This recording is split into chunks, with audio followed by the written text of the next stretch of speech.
the closer you can get to feeling safe in your body, you've won. Now the healing can take place. Gotcha. Because there's that misconception of, okay, what is healing, Quan? It means I feel safe enough to talk about the things that disrupt me as a being, that disrupt my relationships, that disrupts myself.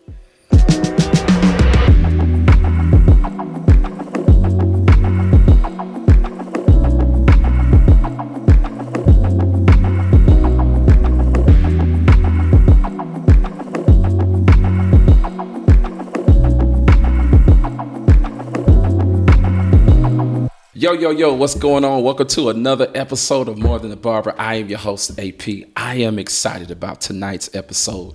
We have an incredible guest that's in the studio today. And as you know, we have a different studio. Last episode, we told you about the actual setup, and we're here tonight. And we have a very special guest. Quan, what's going on? Hey, y'all. How are you? I'm doing amazing. That's what's up. But Doing before we get amazing, into it, blessed. I got to give them your resume because this is incredible. Licensed therapist, mindfulness advocate, creating meditation spaces for those that really deserve this particular space. And you're just in the whole wellness space altogether. Yes. I am excited to get into this conversation. Me too. And here's why. You know, as a professional barber, I am not a licensed therapist, but oftentimes I feel like I am a therapist to those that I serve with my gift. And so tonight, I want to delve into some conversations that is going to be very helpful for our community. And, you know, mental health is at an all-time high. Yeah. And so we're going to get into it. You will get into it. I'm excited about tonight. So before we get into it, just kind of tell us what's going on in your world, how you're doing, and how I know you just flew in tonight. And so what's going on? Let's kind of give us some of what you got going. Yeah. So again, I am Quan Bernadine. I am a licensed clinical social worker, born and raised in Miami, Florida, y'all. Right now, I am building my brand, which is called Decoding the Black Household. And really simple, it's about empowering Black people on how to simplify healing, right? I think we're still getting out of the stigmas about mental health, about people like, girl, I want to open up and tell you all my business, right? Like, and providing new ways of healing. We have this traditional way of healing. You go to a therapist one-on-one, but then there's something else where you can connect on your own, right? And we offer those through regulating your nervous system. So that's where the mindfulness piece comes in. And we also do meditation too. And we incorporate facials. So self-care, mindfulness, and meditation. And I'm all about combining those three. Love that. Because I feel like they're super important, and I think it brings people closer to healing. Yeah. Right? When you hear it, it's kind of like a nuance, like, what? Healing, Corn? I got to tell you all my deepest, darkest secrets. And that's not always the case. Sometimes it's not just talking, but really about how do I connect with my body? Yeah. And I'm teaching you how to be friends with your body. Wow. Right? Because a lot of us are disconnected from our bodies. Wow. And that journey for me started when I went to therapy in 2017. Gotcha. And that was where I was like, oh, okay, there's some things there. Like, I thought I knew me, I'm 18 and I'm like, whoa, what's going on? Why do I feel disconnected? And it was that feeling we talked about earlier. I felt this urge of, I need to learn more about me. Right. I know where I come from. I'm from Miami, Florida. Yeah. And I went to school in Estero. So I was in a environment with predominantly white individuals. Wow.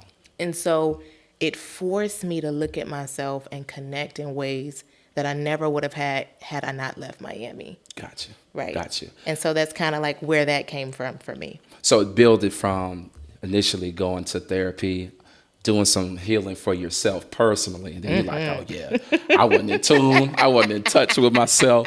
At all. And then you kind of got the healing. You started your healing journey. But I want to know, like, is your targeted audience, clearly you're decoding the Black household. Where are we from just a holistic perspective with the Black family? Is it much needed when it comes to therapy? Oh, Jesus. It is. Yeah. It is, and again, going back to, I think it's important that we start with where I come from, right, and what influenced that. So it was a lot about looking at my household, and it's interesting that you're talking about it now because years ago I would have never been able to talk about I got you. my family. I got you. And at the point, I've done the work, y'all, to get here. But really, it was looking at my family and realizing emotionally we were disconnected. I felt like I had a good childhood, I would say, but it felt like we were in survival, Yeah. right? And there were a lot of things that I couldn't talk to my parents about. And I remember feeling depressed and bringing it up. I was the first one in my house. And they were like, "Well, what you mean you depressed? What that mean?" And they laughed. And I remember being so emotional, like, whoa, I don't know what this is. Right. Right. And I learned years later, they were also struggling. And I think I started providing words to what they were feeling, because it's like nobody's openly talking about that, right? Usually it's whatever happens in the household stays in the household. And so you kind of grow up secretive, not on purpose, but it's almost like a protective mechanism. Yeah. And I had to learn how to get out of that, to ask for help. Wow. Was that one of the things that you had to unlearn, kind of mask the things that you were hiding, suppress some of the things that you were going through because the environment wasn't conducive for you to kind of share what it is that you were dealing with internally? And then you mentioned your family dealing with some of those things too. Yeah. That, for me, I can relate to that. I can relate to that. And again, as a professional barber, oftentimes we turn our episodes into our conversations from the barber chair into episodes. Because oftentimes, it's like so many people are dealing with trauma, but here's what they've done. They've masked it so well that it's almost become a part of who they are. And they die with these secrets, or they die with this trauma, and they never confront it. And so for decoding the Black household at large and then individually, how are you bringing healing from your business, your brand, to those individuals that's like, yo, I'm struggling. My head is on a swivel. You know what I mean? I have this depression that I'm dealing with. Because again, whether it's females or males in any space, people are dealing with it. But how did you come to this point where you're helping people outside of healing yourself? Yeah, I think 2020 struck everything for me. Yeah. I think it was a time that it was the highest, statistically, it was the highest moment of anxiety, depression. So whatever you were already feeling, it expedited during 2020. Yeah. So we saw a lot of those statistics, and I remember going, okay, how do I help people now? Right? How do I help those that have already been struggling, and they're like, okay, Quan, I've been to therapy. I don't know what else to do. What else to do, yeah. And so I recognize even my personal clients, a lot of them have been in therapy since they were little. And they're like, this is not working. So I said, okay, I do traditional therapy. And I said, okay, what else can I do that makes it simple, that makes it fun, right? And it's not always about talking about trauma, but really connecting with your body. And so I said, you know what, God gave me the vision in the 10th grade now. Wow. In the 10th grade. And it's crazy. It kind of came back into fruition because I never wanted to be a therapist. I wanted to be a doctor, honey. I wanted to be a doctor. Yeah, helping people. And I think 2020 brought that out of me. And it was like, Quan, you need to do something about this. And I remember... Go ahead. Sorry. I remember what it did for me. And I started working in the human trafficking space. And that's really what kind of opened my eyes. Like, this is not over the country. Wow. This is in our backyards, right? Yeah. And it's now giving face, giving language to what we see, but not knowing, oh, that's, Quan, you know what, that's human trafficking. Absolutely. And I saw little girls that looked just like me. And I was like, whoa, how do I take all of this, my lived experiences, their experiences, and combine it in a way that's digestible for everyone, right? Because therapy isn't always conducive and digestible for people. Got you. It could be a lot. It can. So let me ask you this. What do you do with the person, or say to the person that's like, look, Quan, I've been in therapy since I was a kid. It's not working. You mentioned that. And you simplified the process for the vast majority. But my question is after doing all those steps and it's still not working for them, then what? Because you got some people out there that's like, yo, it's not working. I did everything you told me to do. I did everything, all the exercises and all those things, and they're still not working. Then what? That's good. I like that. I think that's important too, because that's where we then will explore. And I think what's important is to know that therapy is not a one size fits all. It's really about meeting with the person, seeing what they need. And I would ask, okay, tell me, where do you feel it? Talk to me about how it shows up in your life. How does it affect your relationships? How does it affect you personally? And as I get a bigger picture of how you interact, then I would say, hey, let's try this. And I also think sometimes we come in with the expectations that it's going to look a certain way. And I immediately, gently, right, that's important, say, hey, I want you to we're going to take a moment, breathe through it. And I just want you to trust the process. Trust what feels unfamiliar. That's very important. And trusting the newness of it, because it's going to feel ugly. It's going to feel uncomfortable. You're going to feel vulnerable. Yeah. But that's a part of the process. And I think normalizing those feelings help people feel like, okay, I thought I was crazy. You're not. Baby, you're not. This is just a part of when you're exposing yourself to something new. It helps normalize those feelings so people can come back and go, you know what, Quan? I didn't like the way I felt, but I needed that. I like that. It's necessary. I like that. And helping them to know they're not the only one. It's not just you. I know when I went to therapy for the first time, it was weird. Black man, getting therapy. I'm like, man, I ain't crazy, but I need some healing. And as a professional, every doctor needs a doctor. Every barber needs a barber. Every stylist needs a stylist. So on and so forth. Yeah. But when you pour out so much as you do, right, you need somebody that you can actually get in a chair and allow them to pour into you. So I'm sitting there like, listen, uncomfortable, because I've never been in this space before, and I'm just running it. Like, yo, this went down, that went down, and I'm running it. And the first time I left there, I'm like, yo, like, man, this feel good. Ooh. It feel good to release a lot of the things that I've held on to, that I've suppressed, right? That I just kind of like dealt with, like, oh, this is normal. But the reality of it is pressure busts a pipe.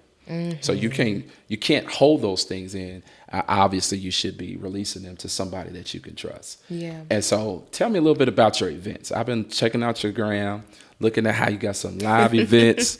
You got people doing testimonials about how your brand, the community that you're building, has really helped them in such a way. So can you just kind of walk us through the whole live event piece that you got going on? Yeah. So I had my first event March 10th.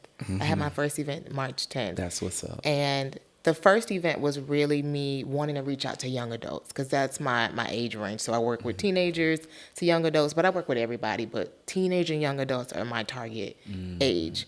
And I reached out to a non-for-profit that sponsored me. Shout out to them, the Overtown Youth Center. That's what's up. And we had a lot of inner city kids come. They're young adults. Let me correct. They're not kids. They're young adults. They came and they were able to be a part of the experience and learn something new about themselves. Whether it was, Quan, I want to learn more about regulating. Quan, I want to learn more about meditating. Whatever it was, we kind of talked about it, and I walked them through the process of some of the skills that I teach my own clients. So we didn't do the one-on-one therapy. Gotcha. But we did tools that I teach my clients that they could use immediately. That's important. That's good. Right? Because sometimes we'll think talking is a part of treatment, but it's not the entire treatment.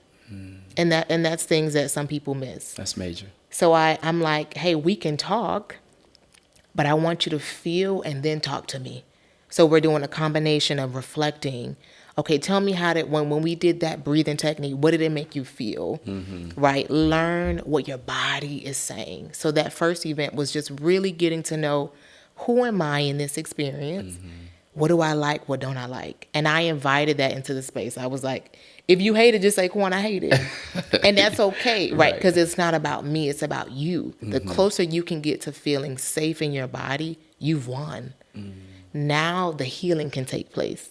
Gotcha. Because there's that misconception of, okay, what is healing, Quan? It means I feel safe enough to talk about the things that disrupt me as a being, that disrupt my relationships, that disrupts myself, right? And you're getting back, I'm teaching them how to get back to that space.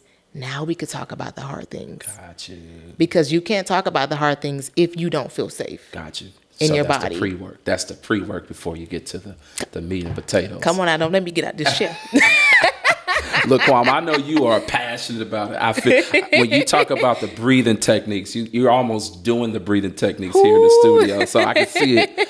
I know it's kind of like a big thing for you, especially when you talked about the young adults, and you also mentioned the trafficking piece. Is that for me? I'm listening and I'm thinking of a play for you. Are you actually creating a group, or do you already have this group where these young girls can reach out, whether it's from your social or whether it's from some type of text this number? Like, do you have those particular devices in place for you can be able to help these young girls outside of what you're doing? That's a good question. So with the young ladies, I work, that was my work that I did when I was an undergrad. Sure. But for people who do want to get in touch with me, I do have a link that they could click on and ask for services. Now, in the process of me getting my licensure, that's a little hard, right? Because I can't get everyone. But in my next event, it's going to be in either Atlanta or Miami, and people are able to access me in that way. As we're building more digital, right? We're building, people will have access in different ways. Because I recognize you may not want to come in person. You may not want to be around people. And that's okay. You may want to say, you know what, Quan, I want what you have, but I want to do it on my own. Yeah. That's important too, you know, so I can give you that. So I am building that in the process. I love that. I love that. So when I was watching your gram today, I was captivated by how at your event you had several people there with their mats and, you know, just doing all the techniques, that whole piece. And like you said, you already have these things in place where they can contact you and get in touch with you. But your live events, are your live events the thing that you're really focusing on as far as you just kind of launching things out? Or you're like, look, you can contact me one-on-one, you know, or you can come to my live event. Which one are you leaning more heavy to help your clients in that particular way? Yeah, I really want to get out of the one-on-ones. Gotcha. I've been doing it for a while, and I recognize the power of group. I really want to push group. I think it's so important because we talked about a lot of people feel alone in what they're feeling. And I want people I want you to touch and feel and be in the space with other people saying it. So it's not, you thought you were coming from me, but you really came for connection. You really came to feel and connect. Because when you're able to do that, we're able to do the work. Yeah. And now you're looking to people, you're learning how to be poured into. You're learning how to pour into others, right? Like there's a lot of skills happening in group that people don't talk about.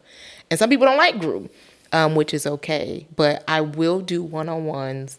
It's just for now group. Group is a powerful, for people who want not quicker transformations, but more impactful transformation. Yeah. Group is where it is. Yeah, the community piece always prevails, in my opinion. The reason why group I think is important, because you, again, as we alluded to earlier, you can see that you're not the only one. and I think for Black men, it's like, oh, nah, bro, I can't do that. I can't go and share. I can't, I can't go to, just kind of share what it is that I'm going through. And we feel most comfortable. And here's the thing, maybe you can help me with this. Tell me. We had this conversation that there's no safe spaces for Black men to really go and talk and share without being judged. Do you agree with that? It depends on the space. So I will say, I'm glad you said that. Most of my participants were male. I had more male than females, and they were Black males. Let's just be very clear. So do you think that they prefer a female therapist over a male therapist? And if they do, tell me why. So it depends. I really think it depends your relationship with the gender. I think is really important. For some, I would say what makes you feel safe, especially if you're starting out. It could be that because I'm a Black woman, it's more familiar. There's a gentle, nurturing aspect of it. It could be that. But if I notice maybe they have difficulty with male relationships, maybe their father wasn't there, or male role models, I would say try a female and see. So it's really like I look at therapy as dating. Figure it, like, Really? kind of explore, see what you like, see what you don't like, because there's so many options, there's so many ways of therapy.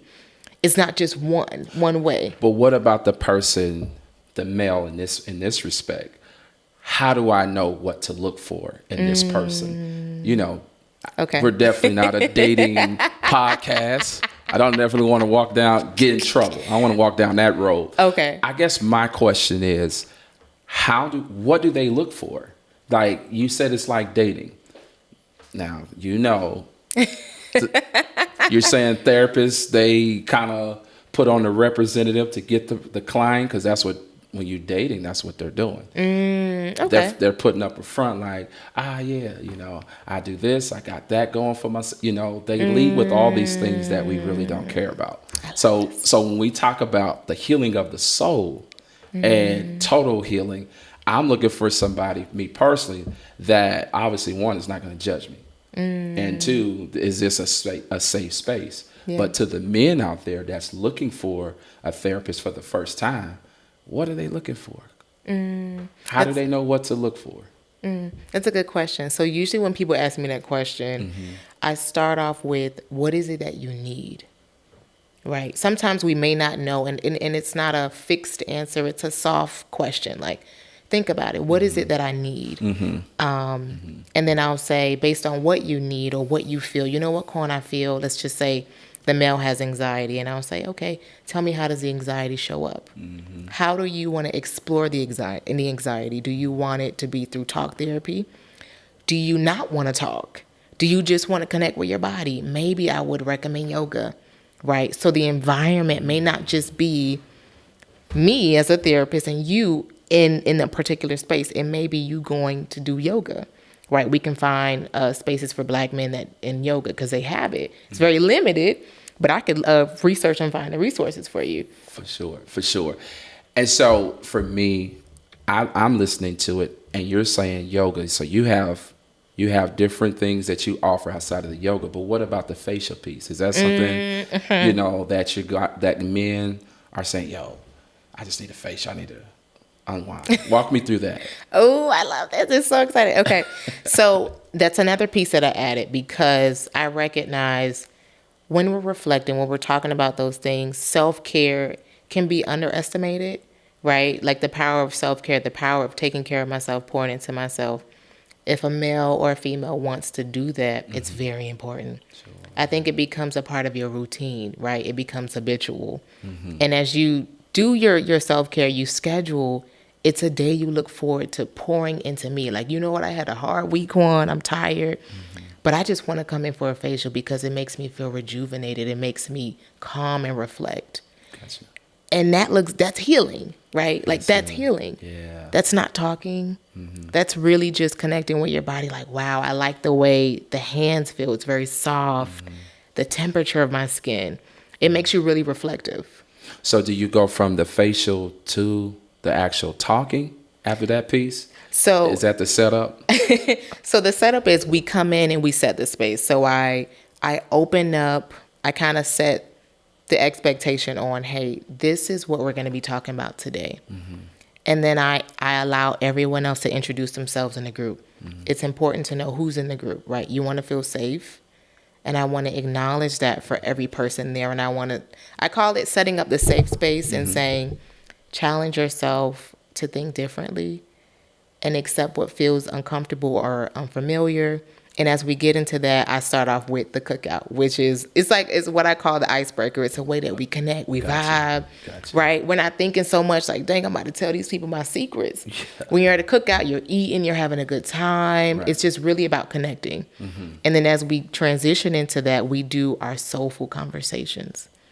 That is the piece that once you feel safe, you feel good, we dive into some reflective questions.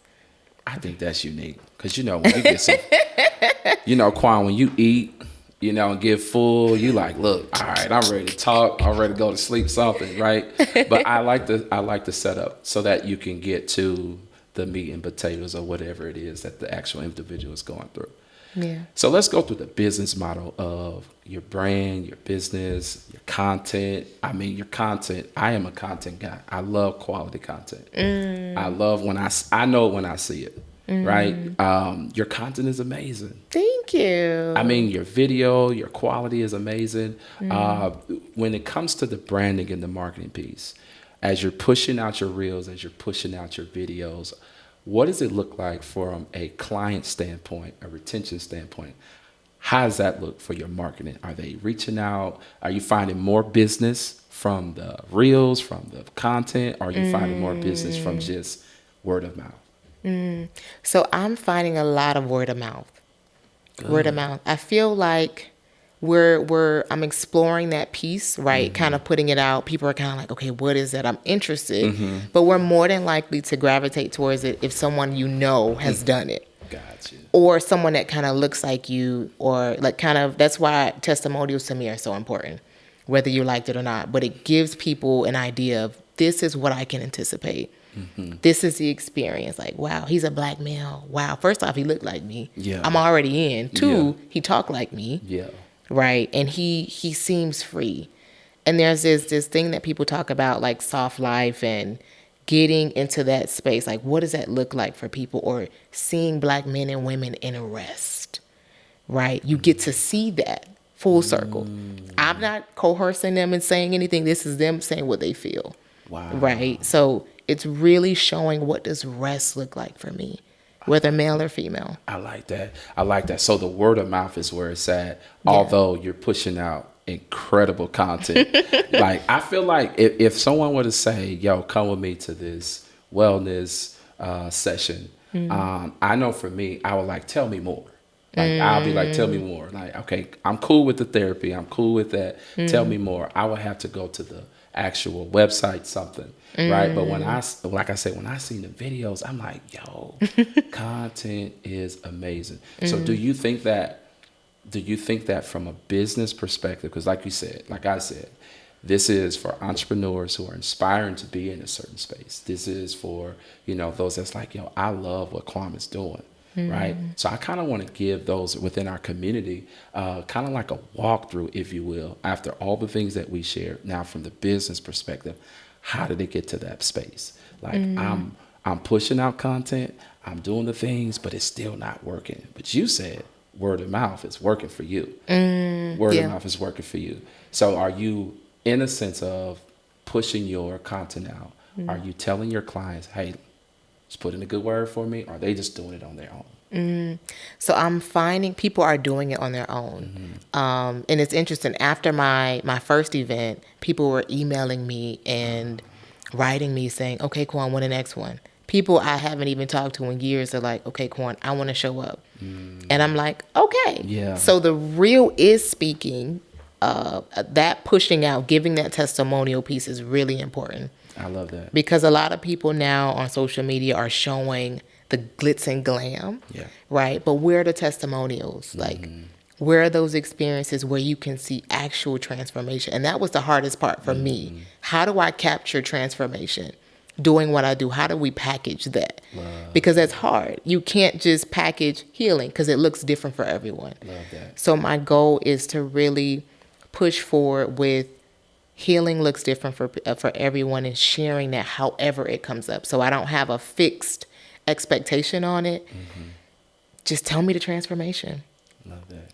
However it comes up. Like that I have no control over. Got you. But it is important that I share more about how people are feeling about it. I got you. Yeah. So when's the next event? I want to hear about it. When's the next event?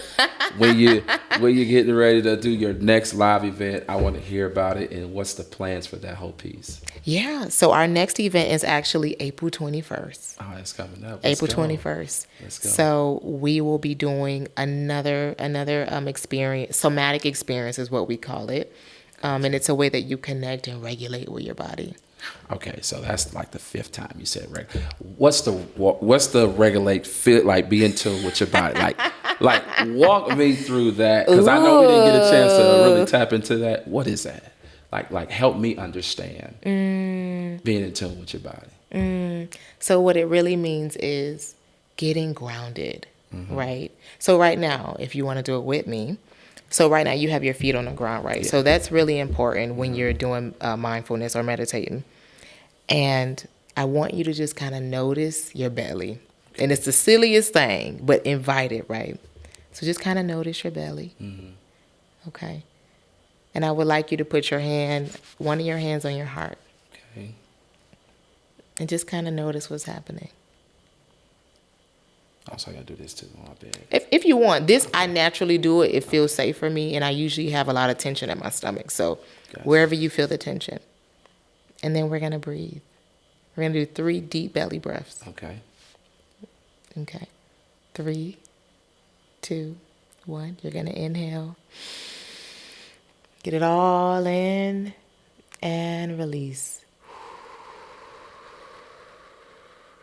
We're going to do it 2 more times. And I just want you to just notice what's happening in your body. Or 2 more times. 3, 2, 1. And release. I just kind of want you to sit with that. Am I supposed to close my eyes too, right? Because I'm copying you. You do whatever you want. Okay, cool. This is your space. Cool. So whatever feels natural to you. So with regulating, what we just did was regulating. Gotcha. So it's bringing your body back to its normal level of functioning. Getting out of survivor mode, getting out of to-do lists. It's allowing you to feel, it feels like a high. It's the best way I can feel. Like, Gotcha. It's like you got that voice too, so I felt like, okay, man, I feel it. I feel it get like, oh Lord Jesus, you know what I'm saying? But nah. So we got one more, right? That was 2. we can do one more, yeah. Okay, let's do one more. That feels great. All right, so we're going to do a big belly breath. So I want you to give it everything you got. Okay. We're going to inhale. Hold. And release. This is being in tune with your body feels. This is what it feels like. This is what it feels like, real time. So y'all can even do this with yourself. Real time. Yeah. Then after that, what's the next step? So you just sit with it, Gotcha. right? You just sit with your body. Cool. Can they listen to music? Is it just a...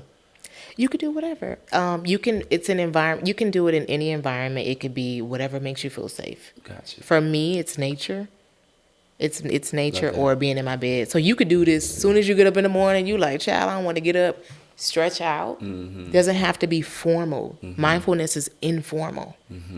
It's really about whatever you feel that helps you connect closer. And to me, when I'm in nature, I feel closer to God. So Yeah. I'll be good. I love that. So- So I service a lot of professional men of all walks of life, predominantly black men. In that, we have several conversations, various conversations. It's not just one main point. What is some advice that you can give from a licensed therapist perspective? Okay, what we talking about? Right, that can help our men, fathers, fathers that's co-parenting, fathers that want to level up, but they're struggling with certain issues from their childhood that they don't realize that they have. Aside from that, just at large, what advice can you give? Because there's so many different issues. I only name the child piece with but what is some of the things that you can give some of our men that are tuning in today? Yeah. I really think going back to your inner child, I think is a really, really big piece. And knowing that the way that you're defined as a man looks different for every man, right? There's no one size fits all to be a man. And I think that's really important because there's this idea society has about black men. You have to talk a certain way. You have to hold, right? And the more you hold, the stronger you are. And really, that's not true, right? And if you're struggling emotionally, so if that's anxiety, right? Like you're feeling like anxious about things, you're always thinking, how can I be better? What am I not doing? Go back to, what is it that I need? And I think that's important. Asking yourself first, what is it that I need? What is it? Like, and it's not, whatever comes up, what is it that I need? Maybe I'm asking for a connection. Maybe I'm asking for a connection. And I think that's important to reach out. So it can be a mentor. It can be someone you know, someone that makes you feel safe and say, hey, I just kind of want to say this to you. Yeah.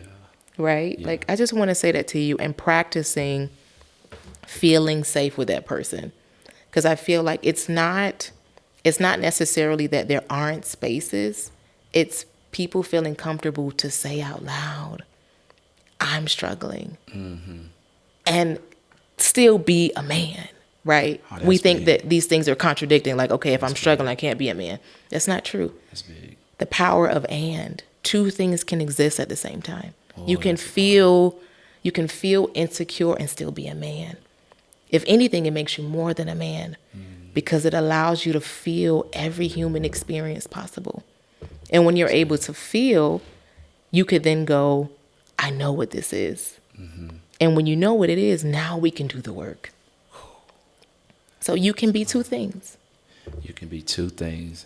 At That's the a same whole time. bar, Kwon. That's a whole bar. So look, we're gonna put all your information in the description because I think after this episode they will reach out to you. Y'all reach out. Like, look, I was one of the ones I did the breathing the breathing technique, and I felt amazing.